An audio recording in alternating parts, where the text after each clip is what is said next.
So students, illustration 3, इससे भी हम लोग को इनकम एंड एक्सपेंडिचर बनाना है। क्या बनाना है? इनकम एंड एक्सपेंडिचर ही बनाना है। लेकिन वो इलस्ट्रेशन 1 और 2 से थोड़ा हाई क्यों है ये? बिकॉज इसमें एडजस्टमेंट्स भी है नीचे, उसका भी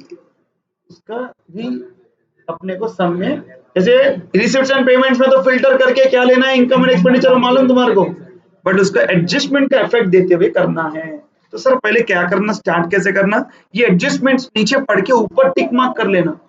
तो देखो मैं क्या कर रहा हूँ, सैलरीज आउटस्टैंडिंग, तो मैं पहले पेज को छोटा करके सैलरीज आउटस्टैंडिंग, किधर सैलरीज को टिक मार्क कर लेता हूँ। सैलरीज किधर है, जरा जल्दी बोलो, लेफ्ट में राइट में, कहाँ रहेगा सैलरीज? राइट में रहेगा, पेमेंट में। तो सैलरीज, हाँ उसको टिक मार्क कर लिया। फिर एंटरटेनमेंट एक्सपेंसेस किधर है, उसको टिक मार्क कर लिया। Bank interest receivable, interest on bank deposits को टिक कर लिया। सब्सक्रिप्शन एक्रूड, एक्रूड बोल तो आने का है, कौन से वाले को टिक करना, करेंट ईयर वाले को टिक करना। किसको? आने का जो रहता है ना, करेंट ईयर को रहता है ऐड करने का। 50% of entrance fee is to be capitalise, entrance fee को टिक कर लिया।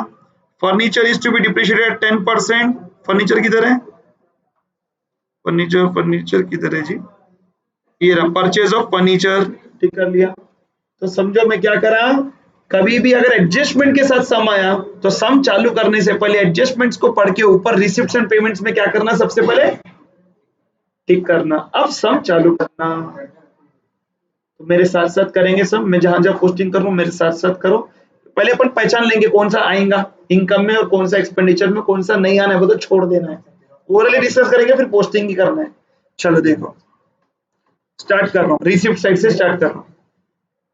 ये वाला तो इनकम एंड एक्सपेंडिचर में नहीं आता, ये आता ओपनिंग बैलेंस शीट में एसेट साइड।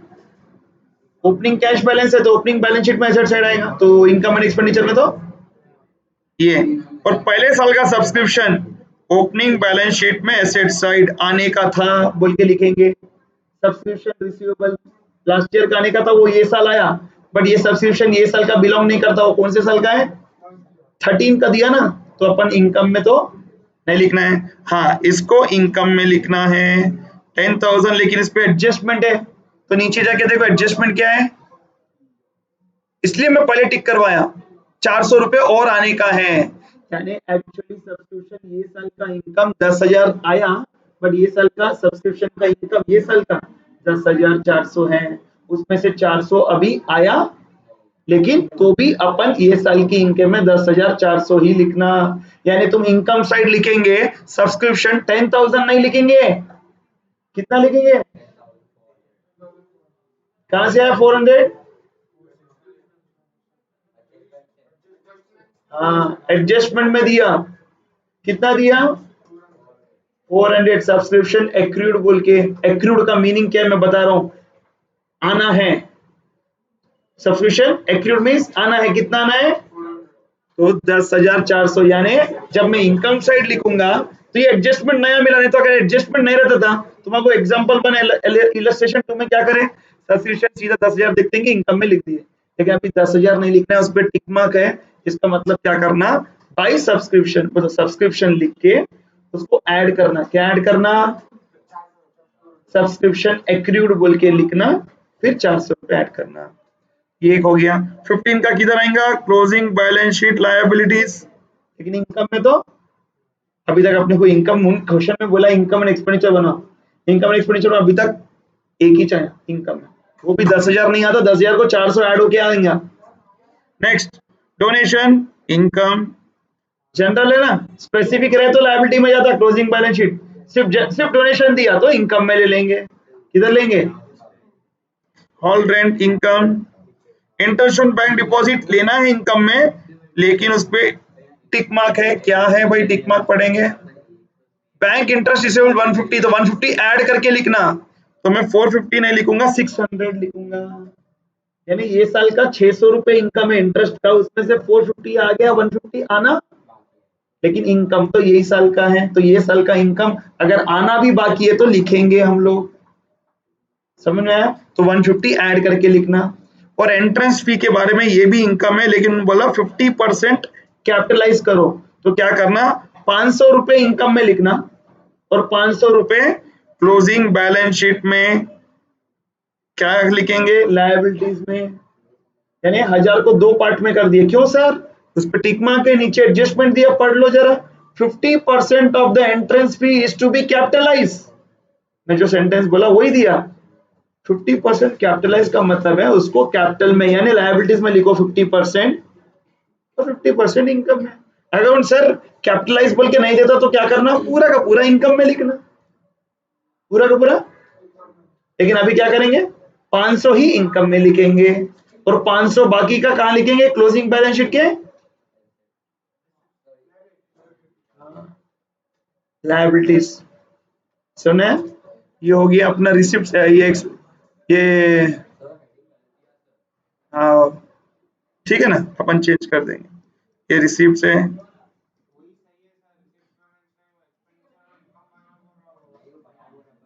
हाँ चलो चलो नेक्स्ट। हाँ नेक्स्ट, फर्नीचर कब खरीदे अपन, 5000। फर्नीचर तो लेते नहीं, फर्नीचर इज एन एसेट, तो क्लोजिंग बैलेंस शीट में एसेट साइड लेते हैं। लेकिन उस पर टिक मार्क बोलते उसका डिप्रिसिएशन तो लेते, कितना उसका यूज हो गया। कब खरीदे, 1 जुलाई को, तो कितने महीने का डिप्रिसिएशन करेंगे, कौन बोलेंगे काउंट करके। 31 मार्च खत्म होगा, तुम मत बोलो। 1 जुलाई को खरीदे, कब, हाँ परफेक्ट, 9 मंथ्स। 1 जुलाई से काउंट करेंगे 31 मार्च, 1 जुलाई से 31 मार्च, 9 मंथ्स। तो 9 मंथ्स का डिप्रिसिएशन करना है। क्या रेट ऑफ इंटरेस्ट है जरा देखो, 10%। तो 5000 का 10% 500 रुपए होता है, 500 तो पूरा साल का हो गया, 9/12 375 आता। तो अपन 5000 तो एक्सपेंडिचर में नहीं लिखेंगे, अपन 5000 को तो क्लोजिंग बैलेंस शीट के एसेट साइड में लिखेंगे, लेकिन 5000 का जो डिप्रिसिएशन है 375 वो कहां लिखेंगे, एक्सपेंडिचर साइड में। क्या बोल के लिखेंगे, डिप्रिसिएशन ऑन फर्नीचर। क्या बोल के लिखेंगे, कितना लिखेंगे, लेकिन 5000 तो एक्सपेंडिचर में तो लिखने का नहीं है, वो कैपिटल एक्सपेंडिचर है, रेवेन्यू एक्सपेंडिचर नहीं है। कैपिटल एक्सपेंडिचर रहता बोल के एसेट में लिखते हैं, रेवेन्यू एक्सपेंडिचर रहता तो यहां ही लिखते एक्सपेंडिचर में। लेकिन फर्नीचर क्या रेवेन्यू है, नहीं कैपिटल है, लेकिन उसका डिप्रिसिएशन रेवेन्यू, लॉस है। डिप्रिसिएशन बोलते वो एसेट की वैल्यू उतनी कम हो गई, लॉस हो गया, कितना 375 रुपीज का। हमने फर्नीचर का उतना यूसेज कर लिया ये 9 महीने में, तो उतना उसकी वैल्यू कम हो गई, तो अपन उसको एक्सपेंडिचर में 375 9 मंथ्स यूज करे बोल के लिख ले रहे। अब बस सैलरीज 2000 लिखना है, लेकिन उस पर कुछ एडजस्टमेंट है, टिक मार्क इसलिए करा। आउटस्टैंडिंग बोलते देना बाकी है, 2000 दे दिए और 1500 देना बाकी है, लेकिन इसका मतलब ये साल का सैलरीज का खर्चा 3500 है, तो अपन सैलरीज 2000 नहीं लिखना, ऐड आउटस्टैंडिंग सैलरी 1500 करके टोटल साढ़े। हाँ टेलीफोन एक्सपेंसेस एक्सपेंडिचर में लिख दो, ये भी एक्सपेंडिचर, ये भी एक्सपेंडिचर, इस पे कोई एडजस्टमेंट नहीं है तो डायरेक्ट लिख देना। परचेज ऑफ बुक्स नहीं लिखना, closing balance sheet asset, books खरीदे तो उसकी वैल्यू रहती भाई, ये बुक्स की वैल्यू रहती, बेचे तो वापस पैसे आते, इसलिए उसको एसेट ट्रीट करना, एक्सपेंडिचर में नहीं लेना। वो तो रेवेन्यू एक्सपेंडिचर में नहीं लेना, कैपिटल एक्सपेंडिचर यानी एसेट में लिखना। क्या लिखना, याद रखना, एंटरटेनमेंट एक्सपेंसेस एक्सपेंडिचर है, लेकिन उस पर कुछ टिक मार्क है। आउटस्टैंडिंग 500 तो ऐड करके लिखेंगे, तो 900 नहीं लिखेंगे, 900 को 500 ऐड करके कितना लिखेंगे, कितना एक्सपेंडिचर है, उसमें से 900 दे दिए, लेकिन अभी 500 नहीं दिए, लेकिन खर्चा तो ये साल का ये देना है, तो ये साल का 1400। अब और एक लास्ट मिसलेनियस एक्सपेंसेस एक्सपेंसेस ही है। मैं एक छोड़ा देखो, परचेज ऑफ गवर्नमेंट वो बोलूंगा, कैश और बैंक का क्लोजिंग बैलेंस दिया तो क्लोजिंग बैलेंस शीट में asset side, closing balance sheet में एसेट साइड, ठीक है ना। अब ये जो है गवर्नमेंट पेपर्स का, ये इन्वेस्टमेंट है, इन्वेस्टमेंट, इन्वेस्टमेंट किधर लिखते हैं, एक्सपेंडिचर में लिखते हैं क्या, वो कैपिटल एक्सपेंडिचर है। तो ये 8000 तो मैं क्लोजिंग बैलेंस शीट के एसेट साइड में लिखूंगा, लेकिन उसका 5% जो है ना वो इनकम में लिखूंगा। 8000 का 5% कितना, 400 रुपए, कितना, लेकिन 1 जुलाई को करे तो 9 महीने का, तो 400 इंटू 9/12 कितना, 300, टोटल आ रहा 400, 8000 का 5% इनकम है वो। तो सर कभी भी ऐसा परसेंटेज दिए तो उसका भी अपन इफेक्ट करना, यानी अपने को इसका इनकम कितना आना बाकी है,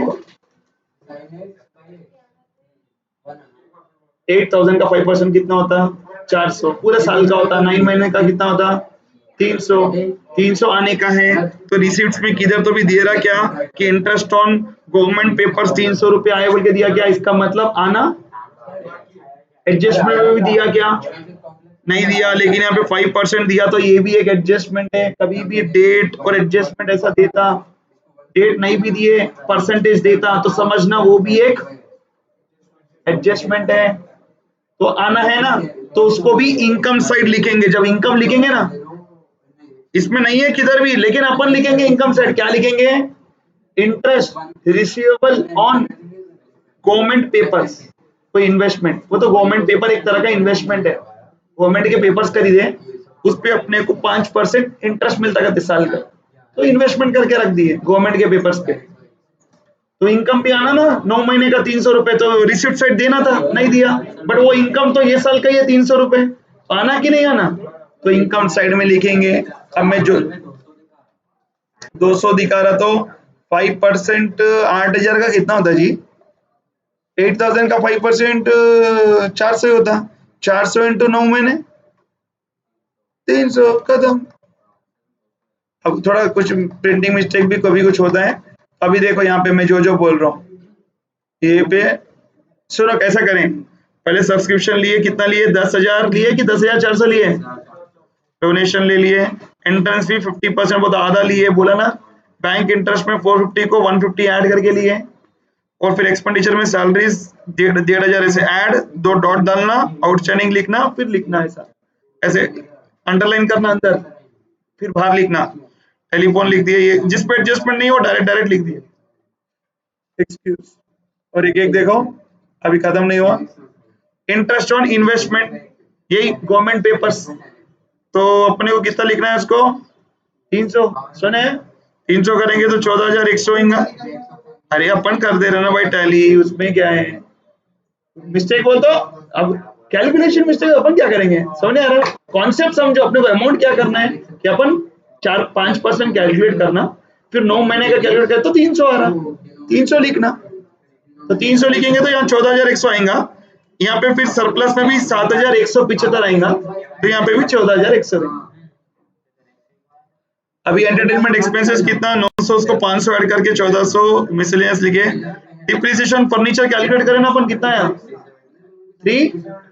हाँ अभी ये आंसर कैसा आता मैं बोलता हूँ, पहले इनकम साइड टोटल करें, कितना आया 14,000, वो सेम 14,100 डेबिट में भी लिखे, लिखने के बाद में यहाँ ऊपर के पूरे माइनस करें तो ये डिफरेंस अमाउंट आता 7,175, तो उसको बोलते सरप्लस। हाँ तो ये क्यों बताया कि इसमें एडजस्टमेंट्स भी है बोल के ये बताया। अभी तक हम लोग बैलेंस शीट तो नहीं करे, लेकिन बैलेंस शीट में क्या क्या आता वो तो बोला हूं, लेकिन वो भी अपन एक देखेंगे। तो अभी हमने इनकम एंड एक्सपेंडिचर ही किया, लेकिन विद एडजस्टमेंट्स वाला किया। अब मैं एक्सरसाइज में थोड़े टिक करूंगा। हाँ पेज नंबर बोलेंगे एक्सरसाइज का जल्दी जरा,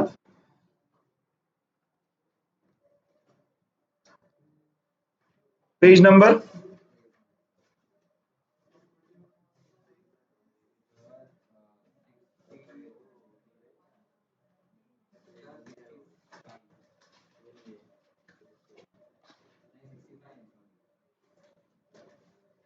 हाँ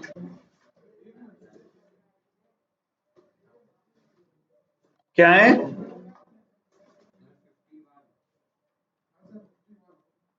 हाँ देखो निकाल लिया मैं, फर्स्ट सम तुम लोग करे थे राइट, अब सेकेंड सम देखो विथ एडजस्टमेंट्स है, क्या बना बोल रहा, मैं नीचे अंडरलाइन कर रहा हूं देखो, प्रिपेयर,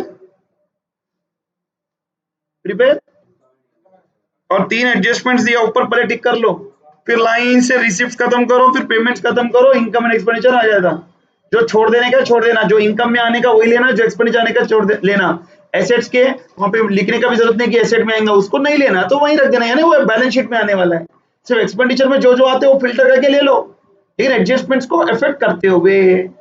नीचे एडजस्टमेंट है, कितने एडजस्टमेंट है सब में बोल सकते हैं, 3 ही है। मैं ऊपर भी देख रहा था किधर 5% किधर लिखा क्या, तो क्यों, तो वो लिखे सर है तो वो भी एक लेकिन नहीं है, मैं देख लिया 5% नहीं है, तो ये एक सम करना है। कुछ डाउट है तो मैं हेल्प करूंगा। थर्ड सम में एडजस्टमेंट है क्या? नहीं है। सिर्फ इनकम एंड एक्सपेंडिचर बनाओ बोल रहा, तो बना सकते क्या? आराम से बनाते, लेकिन इसमें पहले रिसिप्ट्स एंड पेमेंट्स ही नहीं है। इसका मतलब पहले ये सम का रिसिप्ट पेमेंट बनाना।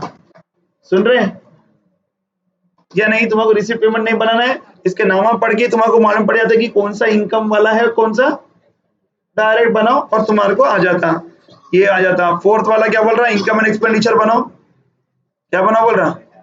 इसमें बैलेंस शीट भी बोल रहा है, अभी मत करना, फोर्थ तो अपन कल नेक्स्ट क्लास में सीखेंगे।